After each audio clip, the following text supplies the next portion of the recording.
Hello everyone. तो आज का जो एक्सप्लेन सेक्शन है काफ़ी इम्पॉर्टेंट है, क्योंकि कर्नाटका हाई कोर्ट ने अपना जो ऑर्डर है वो सुना दिया है, रूलिंग दे दी है उसने हिजाब मामले में, स्टेटिंग दैट हिजाब is not an essential practice of Islam. तो किन किन आधारों को ध्यान में रखते हुए कोर्ट ने ये फैसला लिया है, इस निष्कर्ष तक वो किस तरीके से पहुंची है, हम ये देखते हैं। चलिए फिर सबसे पहले तो देखिए ऑर्डर समरी यहाँ पे दी गई है। तो कौन कौन से पॉइंट्स उन्होंने स्टेट किए हैं। एक तो हिजाब एसेंशियल प्रैक्टिस नहीं है, राइट। दूसरा ये कि यूनिफॉर्म को प्रिस्क्राइब करना किसी भी इंस्टीट्यूशन का राइट है ना। कोई भी स्कूल है तो वो अपने हिसाब से यूनिफॉर्म किस तरीके की होनी चाहिए ये वो डिसाइड कर सकता है। तीसरी बात, जो स्टेट ने ऑर्डर निकाला था कि कॉलेजेस में इस तरीके की यूनिफॉर्म्स होंगी, तो वो डिस्क्रिमिनेटरी नहीं है, लेकिन उसका जो ड्राफ्टिंग है वो और अच्छे तरीके से किया जा सकता था। उसमें और अच्छे तरीके से वर्ड्स को यूज़ करके अपनी बात कही जा सकती थी। चौथी और आखिरी बात क्या है कि कॉलेज अथॉरिटीज़ के अगेंस्ट कोई केस एज सच नहीं बना है। अब हम इसकी थोड़ी डिटेल्स देखते हैं। तो बेसिकली 4 क्वेश्चंस को कोर्ट ने एड्रेस किया है, 4 क्वेश्चंस को उन्होंने ध्यान में रखा है और उस हिसाब से फिर इस निष्कर्ष पर वो पहुंची है। तो सबसे पहला क्वेश्चन तो यही आता था कि हिजाब एक एसेंशियल रिलीजियस प्रैक्टिस है या नहीं इस्लाम में, और अपने धर्म का पालन करने का जो फ्रीडम है वो हमें आर्टिकल 25 के अंडर दिया गया है। तो ये इसके तहत पालन इसका किया जा सकता है या नहीं। तो कोर्ट ने क्या इसमें फाइंडिंग्स के अनुसार अपने पाया है कि कुरान में स्पेसिफिकली ऐसा कहीं नहीं लिखा है कि अगर आपने हिजाब नहीं पहना तो आप धर्म का पालन नहीं कर रहे हो या आपने कोई पाप कर दिया है। और इसके अलावा एक कोर्स पेपर को भी यहाँ पर कंसिडर किया गया है, जो सारा स्लेनिंगर जी ने लिखा है और अमेरिकन यूनिवर्सिटी 2013 में इसको पब्लिश किया गया था। इसमें भी ये स्टेट किया गया है कि वेयरिंग हिजाब इज़ नॉट रिलीजन स्पेसिफिक। और अगर हम ऐसी दूसरी इस्लामिक कंट्रीज़ में भी देखें, जैसे सऊदी अरेबिया ही है, तो वहाँ के जो क्राउन प्रिंस है उन्होंने भी हाल ही में यही कहा था कि ज़रूरी नहीं है कि महिलाओं को हिजाब पहनना ही चाहिए, राइट। दूसरी बात यहाँ पर क्या बोली है कि ऐसा नहीं है कि अगर आप हिजाब नहीं पहन रहे हो तो आप कोई पापी बन रहे हो या आपने अपने धर्म को खो दिया है, ठीक है। तो कोर्ट के अनुसार जो पेटिशनर्स हैं उन्होंने कुछ चीज़ों को ध्यान में नहीं रखा है और एकदम टोटालिटी में वो इसको प्रूव नहीं कर पाए हैं कि इसको पहनना ही पहनना है या इसके पहने बिना हम पढ़ाई नहीं कर सकते, ठीक है। इसके अलावा बेंच ने और भी जो दूसरी रूलिंग्स दी गई थी, एक केरला हाई कोर्ट की भी रूलिंग थी, उसके अनुसार भी उन्होंने इस डिसीजन को लिया है। अब दूसरा क्वेश्चन ये था कि जो एजुकेशनल इंस्टीट्यूशंस है, अगर उनके द्वारा स्कूल यूनिफॉर्म की प्रिस्क्रिप्शन की जा रही है तो वो क्या किसी भी तरीके से आर्टिकल 91A के तहत जो हमें फ्रीडम ऑफ एक्सप्रेशन दिया गया है और 21 के तहत जो हमारी प्राइवेसी है उसका उल्लंघन कर रही है क्या। कोई भी एजुकेशनल इंस्टीट्यूशन अगर यूनिफॉर्म प्रिस्क्राइब करती है तो हम नॉर्मल बात है हम सारे ही लोग उसको फॉलो करते ही हैं। जैसे क्रिश्चियन स्कूल्स में भी हम देखते हैं, वहाँ पर अगर हम पढ़ने जा रहे हैं तो हम कानों में बाली या नथ या पायल ये सारी चीज़ें नहीं पहन सकते, है ना, और वो भी हम वहाँ पे बराबर फॉलो करते ही करते हैं। तो अगर एजुकेशनल इंस्टीट्यूशन ऐसी कोई चीज़ प्रिस्क्राइब कर रही है तो हमारा क्या वायलेशन हो रहा है फ्रीडम का। इस पर देखिए कोर्ट ने क्या बोला है कि ये एक वेल एस्टैब्लिश्ड फैक्ट है कि स्कूल्स जो हैं वो अपना ड्रेस कोड प्रिस्क्राइब कर सकते हैं और इसके तहत सारी एडवांस कंट्रीज़ में एक जुरिडिकल ओपिनियन है कि जो भी स्कूल अथॉरिटीज़ है वो अपने अनुसार जो रेगुलेशंस बनाना चाहती हैं, अपने बच्चों को जिस भी तरीके से वो देखना चाहती हैं, मतलब जो वो पालन कराना चाहते हैं कि ऐसा यूनिफॉर्म हो, इस तरीके से पूरा कोड ऑफ कंडक्ट हो, स्कूल में कैसे क्या करना है आपको, वो सारी चीज़ें स्कूल अथॉरिटीज़ डिस्क्राइब कर सकती हैं और उसको आपको फॉलो करना चाहिए। यहाँ पर प्रैक्टिशनर्स का स्पेसिफिकली बस ये कहना था कि हमें हिजाब जो है वो पहनने दिया जाए, उसका स्ट्रक्चर है, कलर है, वो स्कूल यूनिफॉर्म से मिलता जुलता ही हम रखेंगे। अब इस बात पे कोर्ट ने क्या बोला, अगर इस तरीके का प्रपोजल हम एक्सेप्ट कर लेते हैं तो इसका मतलब स्कूल यूनिफॉर्म फिर स्कूल यूनिफॉर्म रहेगी ही नहीं, है ना। मतलब आपने उसमें चेंजेस कर दिए और आप अपने हिसाब से उसको फिर आपने मोल्ड कर दिया। यूनिफॉर्म का मतलब ही यही होता है कि आप पढ़ने आ रहे हैं और इस जगह पे जहाँ पे आप पढ़ने जा रहे हैं वहाँ पे हर कोई भेदभाव को साइड में रखते हुए इस यूनिफॉर्म की इजाद हुई है कि यहाँ पर कोई ऊंचा नीचा नहीं है, आपका इकोनॉमिकल स्टेटस नहीं पता चलता ऐसे, है ना। तो इसीलिए इन चीज़ों को रखा गया है ताकि सारे बच्चे जो है वो अपने आप को इक्वल माने और इक्वालिटी में रहकर ही वहाँ पर पढ़ाई करें। तो यहाँ पर इसका मतलब क्या हो जाएगा कि एक जो वो हैं जो हिजाब पहनते हैं और दूसरे हैं जो विदाउट हिजाब हैं, यानी फिर भी यहाँ पर एक सोशल सेपरेटनेस का भाव आ जाएगा जो कि एजुकेशनल इंस्टीट्यूशन में डिज़ायरेबल नहीं है। ठीक है। अब केंद्रीय विद्यालयों में क्या होता है कि वहाँ पे हेड स्कार्फ को अलाउ किया जाता है, तो इस पर कोर्ट ने क्या बोला है कि ये तो सेंट्रल गवर्नमेंट के अंडर होते हैं, तो ये सेंट्रल गवर्नमेंट डिसाइड करती है कि किस तरीके का वहाँ पर अपीयरेंस बच्चों का होना चाहिए। स्टेट अथॉरिटी के अंडर में है तो फिर वो अधिकार स्टेट के पास है कि उसको ये चीज़ अलाउ करनी है या नहीं करनी है।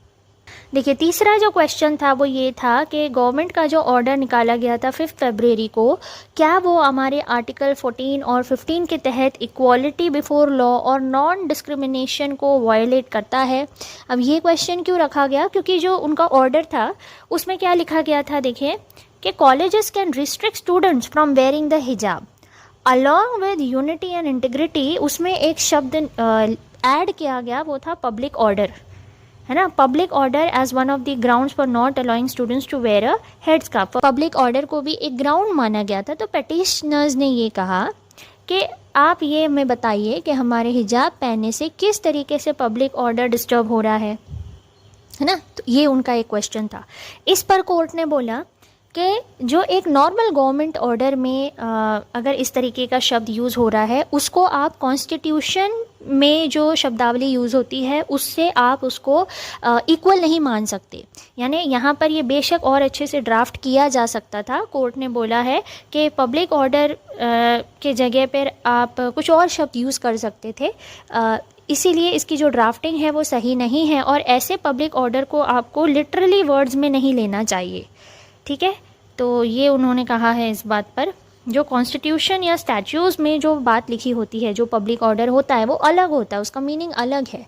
और एक गवर्नमेंट ऑर्डर एक एजुकेशनल इंस्टीट्यूशन के लिए अगर ये निकाला गया है तो उसका मीनिंग थोड़ा अलग बनता है, लेकिन फिर भी इसकी ड्राफ्टिंग अच्छे से और की जा सकती थी। देखिए, यहाँ पर यही उन्होंने कहा है, the draftsman for the former are ascribed of due diligence and seriousness in the employment of terminology. क्या टर्मिनोलॉजी यूज़ कर रहे हैं उसमें आपको बहुत ही ध्यान से वर्ड्स को ऐड करना चाहिए था, और कभी कभार गवर्नमेंट ऑफिसर्स ये चीज़ लैक कर जाते हैं। ये कोर्ट बोल रही है, ठीक है, और इसीलिए वो लोग ये मानते हैं कि ये जो ऑर्डर है ये अच्छे से ड्राफ्ट किया जा सकता था।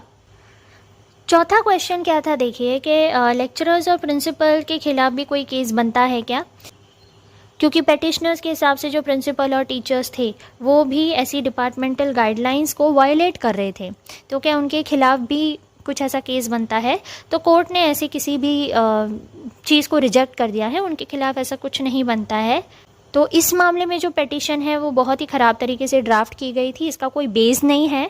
और कोर्ट ऑलरेडी एक चीज़ बोल चुकी है कि डिपार्टमेंटल गाइडलाइंस जो होती हैं उनका कोई फोर्स ऑफ लॉ नहीं होता, उसको आप बाय लॉ फोर्स नहीं कर सकते हो कि ये चीज़ डिपार्टमेंट में होनी ही चाहिए या टीचर्स को या प्रिंसिपल को इस तरीके से कोई चीज़ फॉलो ही करनी है। उसमें आप संशोधन कर सकते हैं, उसमें आप चेंजेस ला सकते हैं, क्योंकि वो इंटरनल पार्ट होता है एक इंस्टीट्यूशन का, तो उसको बाय लॉ आप फोर्स में नहीं ला सकते। देखिए, अब कोर्ट इन चीज़ों पर कैसे पहुंचती है या इनकी तह तक कैसे जाती है, तो एक टेस्ट है इसके लिए जो कि है एसेंशियल रिलीजियस प्रैक्टिसेस टेस्ट, है ना। कोई भी चीज़ उस रिलीजन के लिए बहुत ही ज़्यादा ज़रूरी है, ये आप कैसे पता लगाएंगे, तो उसके लिए आपको कुछ आधार सेट करने पड़ेंगे कि ठीक है, अगर ये चीज़ें हैं, अगर इन चीज़ों को वो प्रैक्टिस पास करती है तो इसका मतलब वो बहुत ही ज़रूरी है और फिर उसको कॉन्स्टिट्यूशन के अंडर प्रोटेक्शन दी जाएगी। तो इस चीज़ को कहते हैं एसेंशियल रिलीजियस प्रैक्टिसेस टेस्ट, और या तो इसका एक और नाम है जो कि है एसेंशियलिटी डॉक्ट्राइन। ठीक है, एसेंशियलिटी डॉक्ट्राइन इसको कहा जाता है। तो प्रीवियस जजमेंट्स को यहाँ पर कंसिडर किया जाता है और उस धर्म से रिलेटेड जो भी उसके रिलीजियस टेक्स्ट हैं, जैसे इस केस में कुरान है, तो इसको बहुत अच्छे से देखा जाता है कि कहीं भी ऐसा कोई हमें एविडेंस मिल रहा है क्या कि अगर इस चीज़ को नहीं पहनेंगे तो आप धर्म का पालन नहीं कर रहे हो, या आपका धर्म भ्रष्ट हो जा रहा है, या आपने बहुत बड़ा पाप किया है। ठीक है। देखिए, अब एक शिरूर मठ केस था, ये पहले भी एक्सप्लेन में ही आ चुका है इस केस के बारे में। तो जो भी रिचुअल्स और प्रैक्टिसेस होती हैं जो किसी भी रिलीजन का इंटीग्रल पार्ट होती हैं, उसको आप ओवरऑल एक रिलीजन कहोगे, ठीक है ना, कि ये रिलीजन है तो उसकी कुछ जो बातें हैं वो उसकी एसेंशियल प्रैक्टिस हैं और रिचुअल्स और ये सारी प्रैक्टिसेस उसमें आती हैं, ठीक है। ये 1954 का शिरूर मठ केस है। जो भी ऐसी चीज़ें हैं जो प्रैक्टिस तो की जाती हैं लेकिन उस रिलीजन का बहुत ही इंटीग्रल पार्ट वो शायद ना हो, या वो करने से ऐसा कोई नुकसान नहीं हो रहा हो, तो उसमें फिर स्टेट रेगुलेशन की जा सकती है। और कोर्ट के अनुसार इस चीज़ में उन्होंने कहा है कि एसेंशियल पार्ट रिलीजन का क्या होता है वो उस रिलीजन के डॉक्ट्राइन से ही हम पता लगा सकते हैं, यानी जो भी उसकी टेक्स्ट वगैरह होती है उसी से हम पता लगा सकते हैं। फिर भी ये क्योंकि बहुत ही सेंसिटिव मामले होते हैं, अब एक रिलीजन में क्या एक एसेंशियल प्रैक्टिस हो सकती है, हर रिलीजन के बारे में ये कह पाना बहुत ही मुश्किल है, क्योंकि सदियों से वो चीज़ें चली आ रही हैं, उसमें बहुत सारी चेंजेस हुई हैं। और हमारा देश क्योंकि इतना भिन्न है, यहाँ पे इतनी विभिन्नता है, हर थोड़े थोड़े डिस्टेंस में आप देखेंगे कि काफ़ी चीज़ें चेंज हो जाती हैं। तो अब इसका बेस आप कैसे पता लगाएंगे, तो कोर्ट्स के लिए भी कभी कभार ये काफ़ी डिफ़िकल्ट चीज़ हो जाती है। देखिए, जो फर्स्ट आनंद मार्गी केस था 2004 का ये केस है, उसमें सुप्रीम कोर्ट ने ये रूलिंग दी कि तांडव डांस को आप स्ट्रीट पे परफॉर्म नहीं कर सकते। इसके लिए आनंद मार्ग जो फेथ है उन्होंने ये बोला था कि ये हमारी एसेंशियल प्रैक्टिस है कि हम स्ट्रीट्स पे तांडव डांस को परफॉर्म करते हैं। तो कोर्ट ने इसको बिल्कुल ही नकार दिया कि नहीं, ये एसेंशियल प्रैक्टिस नहीं है। जो ये फेथ था, जो इसकी स्थापना हुई 1955 में और ये प्रैक्टिस 1966 में ही जाकर अडॉप्ट की थी, तो कोई इतनी पुरानी सदियों से चली आ रही कोई ऐसी परंपरा नहीं थी। इसीलिए कोर्ट ने क्या बोला कि तांडव डांस को आपको स्ट्रीट पे परफॉर्म करना कोई आपकी रिलीजन की एसेंशियल प्रैक्टिस नहीं है। देखिए, दूसरा केस था 2016 का। यहाँ पर एक मुस्लिम एयरमैन थे जो इंडियन एयरफोर्स में थे और उनको बेर्ड रखने से, दाढ़ी रखने से मना किया गया। अब उनको पंजाबियों से अलग कर दिया ना इसमें, ठीक है। जो सिख लोग हैं वो दाढ़ी रखते हैं, वो अलग बात होती है।